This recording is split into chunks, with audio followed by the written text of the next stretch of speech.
muchas gracias por estar en este espacio de entrevistas. Esta es la primera vez que el Centro de Psicología Aplicada invita a un psicólogo organizacional para poder hablar sobre una temática de actualidad, ¿no?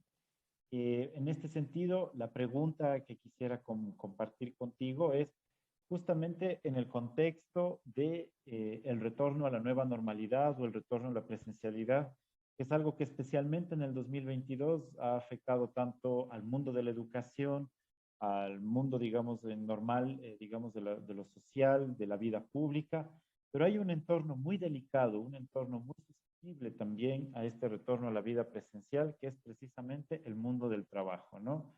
Tanto en las empresas, las instituciones públicas, privadas, el tercer sector, y un poco estamos muy interesados en escuchar cuáles podrían ser los desafíos actuales que se presentan en el mundo del trabajo en esta nueva realidad. Sí. Bueno, buenas tardes. Gracias, Emilio, por la invitación y también al CPA por esta iniciativa. Y claro, pues con mucho gusto para conversar sobre la temática que ustedes proponen. Bueno, efectivamente, en el ámbito del trabajo post-pandémico eh, se han dado algunas tendencias que justamente tanto al nivel local como a nivel internacional, que incluso alguna de ellas se ha viralizado, que ya la voy a comentar, que tiene que ver un poquito con cuál es la, digamos, la relación que tiene el ser humano con el ámbito laboral, ¿ya? Por ejemplo, como sabes, una de las primeras cosas que la pandemia indujo en muchas instituciones y organizaciones fue el tema del trabajo remoto, ¿ok? O sea, el trabajar un poco más o menos como lo estamos haciendo ahorita, ¿ya? En el sentido de que si podías hacer tu trabajo desde casa y cuando tenías reuniones te comunicabas con algunas de estas herramientas y un poco lo manejabas así, ¿ya? Eso, o sea, hay evidencia, un poco se han publicado ya algunos estudios sobre qué tan efectivo es el teletrabajo, tanto desde la perspectiva productiva como desde la perspectiva del bienestar psicológico en el ámbito laboral, ¿ya? Y es interesante constatar que la evidencia es mixta, es decir, bueno, partamos del hecho de que no todo trabajo es susceptible de teletrabajo. Por ejemplo, si soy chofer de un bus, evidentemente no, que no puedo hacer eso. O si soy obrero de una construcción, evidentemente que tampoco lo puedo hacer, ¿ya? Pero hay otros trabajos, especialmente trabajos de orden intelectual, en donde es un poco más factible hacerlo, ¿ya? Y claro, por un lado, o sea, por el lado de las organizaciones, digamos, esto del teletrabajo en términos generales nunca fue algo que atrajo mucho, tal vez por esta idea bastante cuestionable de no confiar en el trabajador. O sea, si esta persona se queda en la casa, probablemente va a hacer cualquier cosa menos trabajar, ¿ya? Y por el lado del colaborador, por un lado, no todo el mundo ha tenido la facilidad de poder teletrabajar adecuadamente. O sea, ¿qué pasa si yo vivo en un espacio muy pequeño, no tengo las condiciones suficientes? Conocí el caso de un joven que no podía teletrabajar porque al lado de la casa de él había una fábrica que generaba muchísimo ruido y realmente él no se podía concentrar con semejante bulla, ¿no? Entonces, ha sido un poco relativo. De todas maneras, digamos, ¿cuáles son, si cabe la palabra, algunas lecciones que se han podido sacar del teletrabajo? ¿Ya? Bueno, que definitivamente el teletrabajo para que funcione requiere otras premisas. Debe basarse en otros supuestos. El primero es que, y supuestos que van a cuestionar el mismo concepto de trabajo. O sea, para empezar, el trabajo no es un lugar, ¿ya? O sea, ese es el primer criterio. El segundo criterio es que el trabajo de una persona no se define por el número de horas que le dedicas al trabajo. O sea, el hecho de que yo esté, no sé, 8 o 10 horas en un lugar de trabajo no quiere decir que estoy trabajando. O sea, puede ser que estoy ahí, pero estoy, no sé, estoy visitando a mis amigos, estoy perdiendo el tiempo en las redes sociales, yo qué sé. Entonces, el trabajo no es un lugar, el trabajo no se define por el número de horas que le dedicas. Entonces, ¿qué es lo que define el trabajo? Y esencialmente, o sea, el trabajo se define en términos de que es una actividad que genera algún tipo de resultado que se considera valioso. Eso es básicamente. Entonces, si partimos de esa premisa de que trabajo es básicamente generar resultados que se consideran valiosos porque son los que contribuyen para que una institución logre su misión, por ejemplo, ¿ya? Desde esa perspectiva, el teletrabajo sí puede funcionar. Y claro, hay, bueno, han salido hay algunos modelos que se han planteado para hacer este tema del teletrabajo. Uno de esos modelos se lo puede traducir como ambiente de trabajo enfocado solo en resultados, que significa que para que el teletrabajo funcione, simplemente, digamos, la persona se pone de acuerdo con algún coordinador, puede ser su jefe, un líder, ¿ya? Y básicamente definen lo que, digamos, en este mes yo tengo que entregar. Ni siquiera lo que tengo que hacer, sino efectivamente cuáles son los resultados que yo debo tener en este mes. Nos ponemos de acuerdo, en algunas reuniones de seguimiento, un poquito contarle cómo me está yendo, qué dificultades tengo, qué apoyo necesito, nos ponemos de acuerdo. Y una vez eso perfectamente definido, ya pues, en qué momento trabajo, a qué horas trabajo, cómo trabajo, ya eso queda a criterio del trabajador, ¿ya? Entonces, y claro, en ese esquema, digamos, la responsabilidad del trabajador se mide en términos del cumplimiento de lo que se acordó. O sea, si tú dijiste que a final de mes ibas a entregar esto, esto y esto, ¿qué pasó? ¿Entregaste o no entregaste? Así de simple, ¿ya? Entonces no tiene mucho sentido estar ahí, pues, diciéndole la hora, a qué hora te conectas, a qué hora te desconectas, porque eso no es trabajo, pues. Trabajo es lo que tú haces y genera un resultado, ¿ya? No te oigo, Emilio. Qué penas, no, no se te oye, lo siento. ¿Me escuchas mejor? Ahí sí. Sí. Lo que te quería indicar y también preguntar, ¿no? Es porque aquí definitivamente se conjuga un aspecto generacional. Es decir, no es lo mismo que personas que ya llevaban tal vez 20, 30 años de experiencia de trabajo tuvieron esta modificación hacia el teletrabajo en el 2020 a jóvenes que recién estaban en el proceso de profesionalización y luego empezaron en esta modalidad, ¿no? Creo que puede haber unas importantes diferencias entre ser un joven trabajador en este nuevo contexto a ser un trabajador que ya lleva también años de experiencia, ¿no? Y en eso me hiciste pensar. No sé si es un prejuicio mío, pero creo que esta perspectiva del trabajo como enfocado al tema de los resultados es algo mucho más sensible y comprensible para generaciones nuevas, más que para las generaciones anteriores. Quisiera que me cuentes un poquito qué piensas sobre esto. Bueno, ciertamente que, o sea, sí creo que como tú comentas, debe haber un tema que tiene que ver con la edad del trabajador, ¿no? O sea, alguien que, por ejemplo, vino la pandemia y era mi edad en que empecé a trabajar, es una experiencia muy distinta a alguien que ya tiene pues muchos años trabajando y bajo otro esquema, ¿no? Creo que sí puede, sí tiene, eso puede tener una forma, un impacto en la manera en cómo la gente ve y concibe el trabajo, creería que sí, ¿ya? Este, y tal vez eso explique la resistencia y tal vez yo creo que la resistencia o ese aferrarse a esquemas muy clásicos y muy tradicionales de trabajo, como es el trabajo presencial, el trabajo por horas, la presencialidad y todo el asunto. Ciertamente que hay actividades que definitivamente se hacen mejor en la presencialidad, no hay vuelta que darle. O hay actividades que no pueden, o sea, que no se pueden hacer de otra manera si no es de manera presencial. Así es. Pero hay otras actividades que perfectamente se pueden teletrabajar, ¿ya? Ahora, claro, si se tiene claridad sobre ese tema, ¿ya? Y el otro ingrediente importante, como te digo, es el tema de cuáles son, o sea, qué es lo que mi trabajo debe generar, debe producir. Ya no debería ser un obstáculo para que una persona, no sé, de 50 años versus un joven de 22 años lo asuma. No debería ser un obstáculo. Pero claro, como tú bien acotas, tal vez por la tradición, porque siempre ha sido así, o porque esa ha sido mi experiencia de toda la vida, realmente no concibo que pueda hacérselo de otra manera, ¿no? Creo yo, por ahí. Por ejemplo, yo te digo, yo como docente me doy cuenta que las clases sí deben ser presenciales, por ejemplo. Pero, por ejemplo, cuando se trata de leer tesis, ¿ya? De redactar informes, a mí personalmente me encantaría hacerlo en teletrabajo. Me queda perfecto, porque ese es un trabajo que me puedo enfocar, no estoy distraído con otras cosas, sino que me enfoco y lo hago. Y no hay diferencia en que lo haga en mi casa o que lo haga en la universidad. Me explico, o sea, hay algunas tareas que sí puedo teletrabajar, hay otras que yo mismo me doy cuenta que deberían ser presenciales. Y entonces sí hay un tema sí creo que hay un tema generacional que puede estar atravesando estas actitudes que se tienen al trabajo. Ahora, otro punto que también se ha notado ahora del regreso de la pandemia, y un poco, bueno, en nuestro país, obviamente el tema del desempleo ya había desde antes y este tema sigue tan presente y tiene unas consecuencias sociales muy graves, eso lo sabemos muy bien.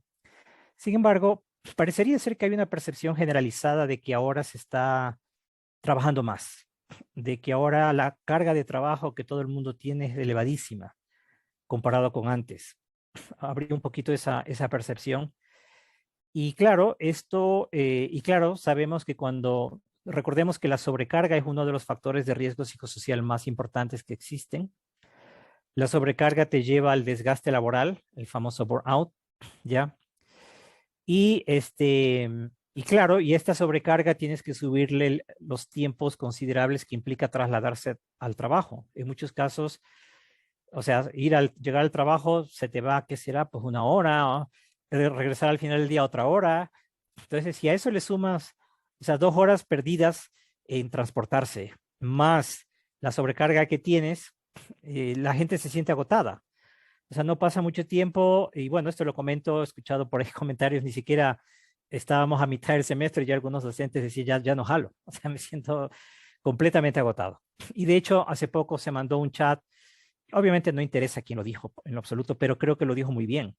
Entonces, una persona dijo que, bueno, tú sabes, por este tema de las titulaciones, esta cuestión del gradúate sin demoras, algo así, etcétera, etcétera. Muchos docentes hemos estado realmente, aparte de nuestras actividades, hemos estado pues sobrecargados con estos grados, con la lectura de estos trabajos y con todo este tema. Entonces una persona en uno de estos chats de docentes mandó y dijo que la única forma que ella tenía para poder cumplir con todo esto era haciéndolo en su horario no laboral. ¿Ya? O sea, lo puso. Y claro, o sea, tú te das cuenta que sí, o sea, eso es una señal de que tienes sobretrabajo, tienes sobrecarga. O sea, si la única forma de poder cumplir con mi trabajo es en un horario que yo tenía destinado para otras cosas, hay algo que no está funcionando bien ahí, ¿ya? Y yo te comentaba que ha habido una tendencia que se ha viralizado más bien en otros países, pero que de alguna manera sí se lo está comentando en nuestros países hispanos. Es algo que se salió, fue un video de muy pocos segundos, creo que no duraba ni un minuto, que se llamaba, en inglés se llama quiet quitting, o se lo puede traducir como renuncia silenciosa o salida silenciosa. Quiet, o sea, de quieto, y quitting de salir, ¿no?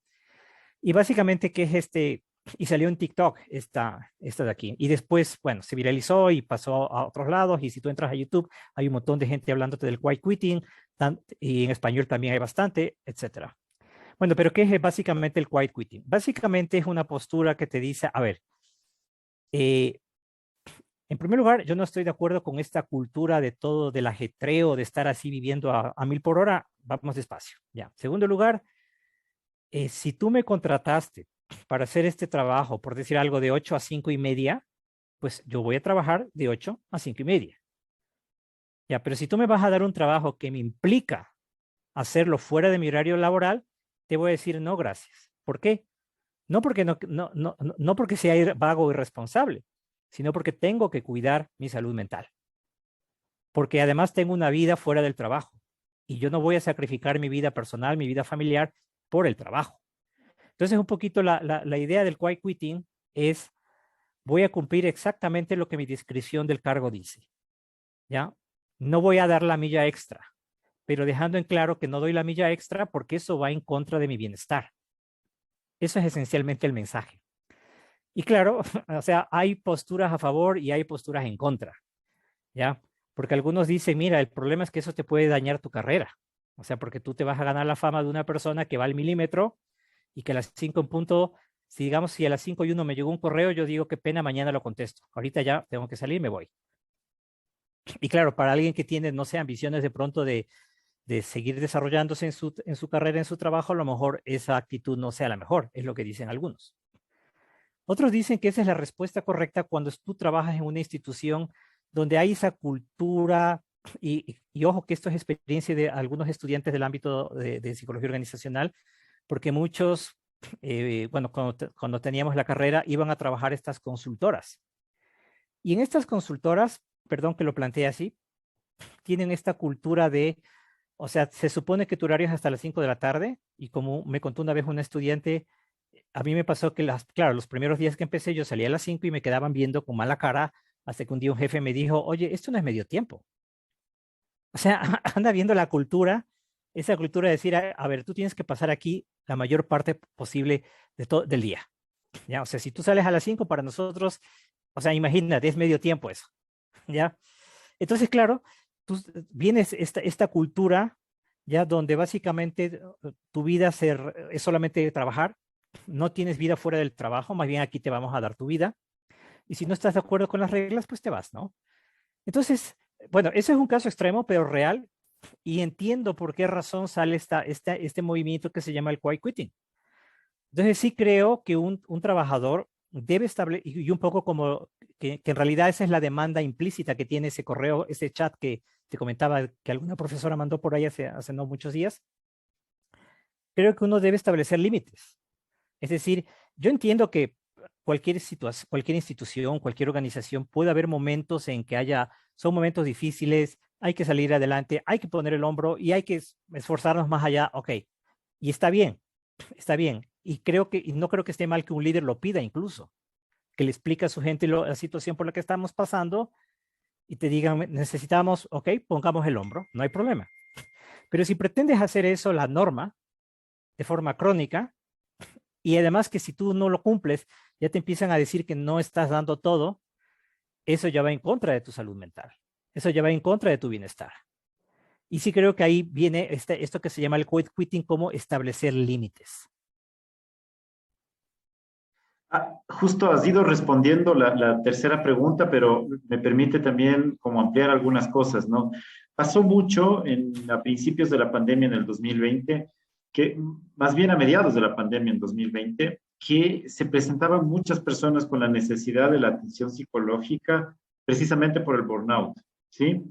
Y una cosa que llamó muchísimo la atención es que había también una relación muy estrecha entre el burnout y también las dificultades relacionales entre compañeros trabajadores, ¿no? Es decir, que al pasar a la modalidad de teletrabajo empezó a dificultarse también las relaciones entre compañeros.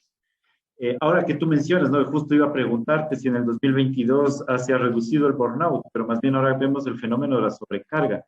Y ahí un poquito para ampliar lo que ya respondiste es, ¿cómo se observa ahora la relación, el compañerismo en el trabajo, en el retorno a la vida presencial, ¿no? ¿Qué problemas plantea, qué ventajas o qué cosas optimistas podemos escuchar también sobre eso? ¿Sí? Eh, Gracias por tu comentario, Emilio, porque tú has hecho referencia también a uno de los elementos institucionales que si no es bien manejado también se convierte en un riesgo psicosocial como es el apoyo social.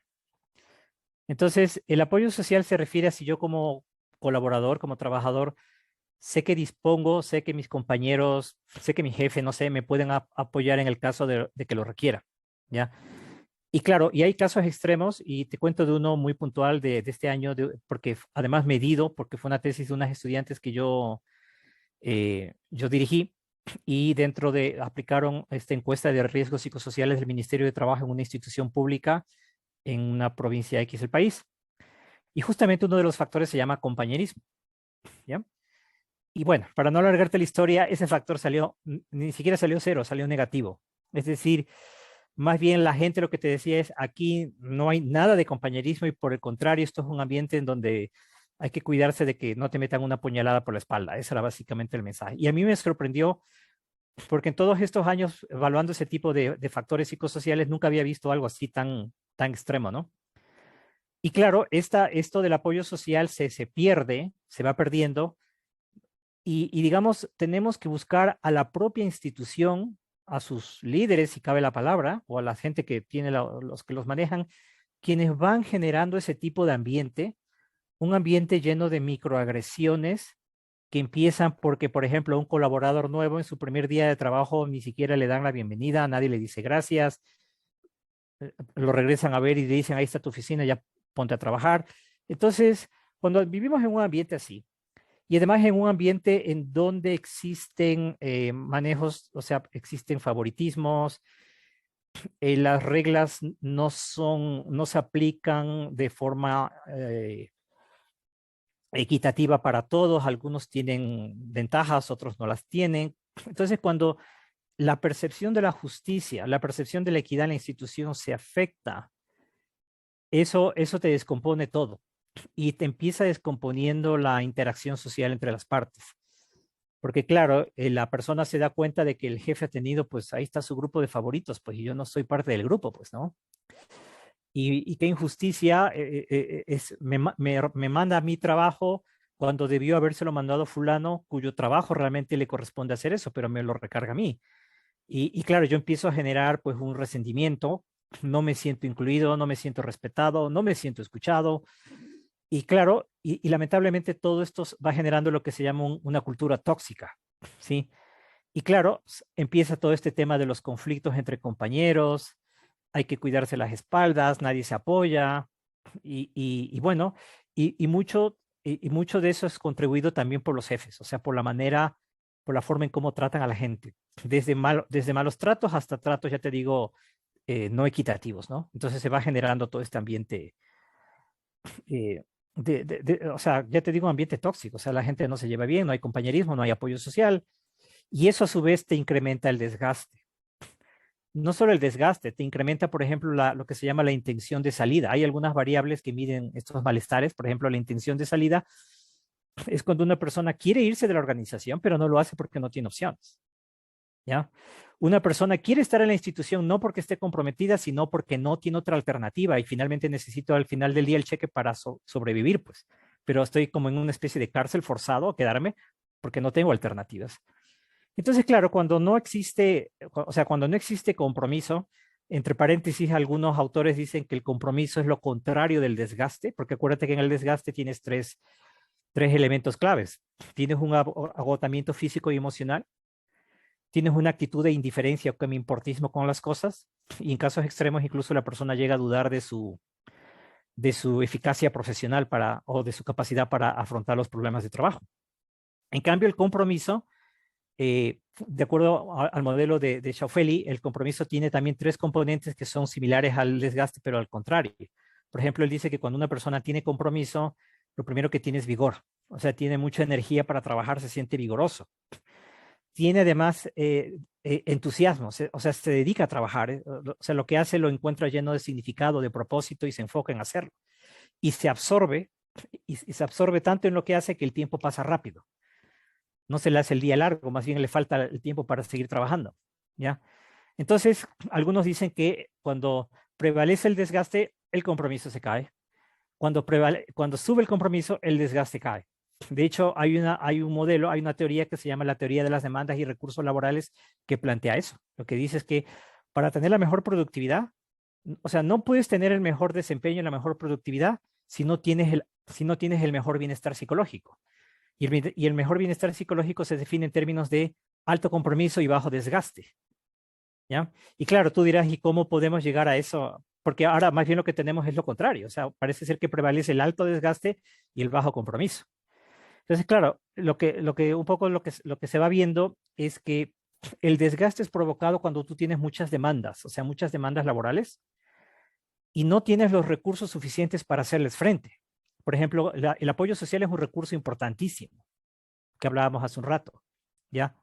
La confianza entre las partes es un recurso importantísimo. El tener claro lo que tengo que hacer es un recurso importantísimo. El darle sentido o significado a mi trabajo es importantísimo, porque si la gente no atribuye significado a su trabajo, tu trabajo se convierte en algo, o sea, en algo súper rutinario que no tiene sentido y que solamente lo soportas porque necesito el cheque al final del mes, ¿ya? Entonces, se necesita un poco lo que se plantea, o sea, lo que las organizaciones necesitan proveer de más recursos a la gente, y te hablo de varios tipos de recursos, como algunos que he mencionado. Uno de ellos es el apoyo social. Otro de ellos es, por ejemplo, la autonomía. Ese es otro recurso que también se ha encontrado que es súper importante. O sea, cuando la gente tiene autonomía en el trabajo, por ejemplo, autonomía para decidir, por ejemplo, ¿qué voy a hacer? ¿Cómo lo voy a hacer? ¿Qué metodología voy a hacer? ¿Con quién puedo trabajar?